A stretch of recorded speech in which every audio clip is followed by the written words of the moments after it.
someone that believed in me after those races. And so this opportunity's come about because of that. I'm confident because of that. And every time I can go out there and be successful in different situations in different race teams, it gives me more confidence that I'm maybe doing the right things. Okay, we're now joined by Sam Hornish Jr., who qualified second for tomorrow's drive for COPD 300 in the number 12 Alliance Truck Parts Ford. Sam, talk a little bit about your qualifying run today.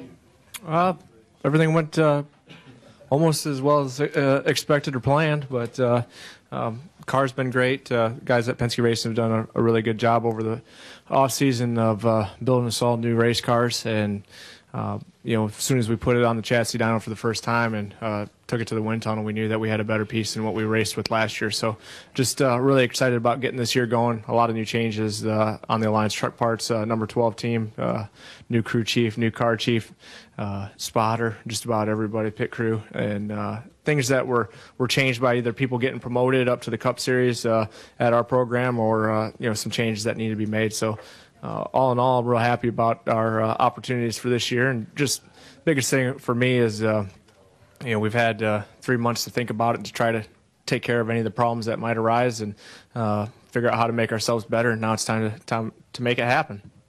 Okay, go ahead with your question, Reed, right up here. Reed Spencer with NASCAR Wire Service. For both Sam and Parker, in nationwide practice as opposed to the Cup side, we saw a fair amount of tandem racing. Percentage-wise, what do you think it's going to look like in the race?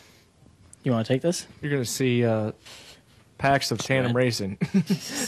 But the great thing about the temperature that we're going to have for tomorrow is the tires are going to wear a little bit more. It's going to make everything a little bit slicker. So you're going to have some guys that are eventually going to tandem race, but I think that you might see a little bit of pack and a little bit of spread out stuff. But handling will be an issue at points in time tomorrow. So I'm excited about that. I wish we had a little bit less spoiler so that you couldn't push quite as much, and be so aggressive, because sometimes people, not only the fact that the spoiler is so big that they can't see through it a lot of times to see what they're pushing you into, you can't get your hand out the window far enough to make them know that you need to slow down. So it's just part of what this racing is. It's blind racing.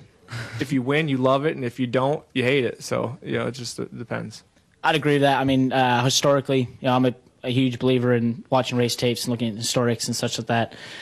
This package was raced last year at Talladega, Daytona, July race, and this race.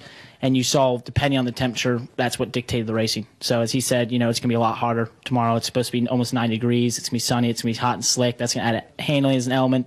But at the end of the day, yesterday it's 78-degree weather. We were still doing 6 or 7 laps in a tandem. So say cut that about, add 20 degrees, you're going to look at 4 or 5 laps in tandem, switch. And if 4 or 5 laps is the demarcation of the pack can catch you or not, that's the difference of what kind of racing you'll see. All right, did you have a question? We had a question up front, please.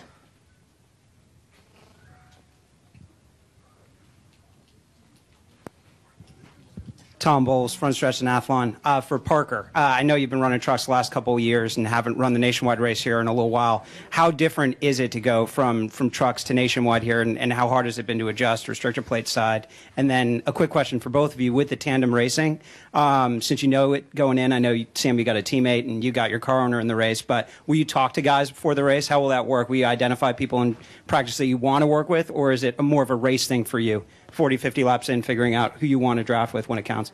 Well, first off, the truck question. Obviously, truck racing, Speedways is a different type of racing. It's not so much tandem. It's obviously the old-fashioned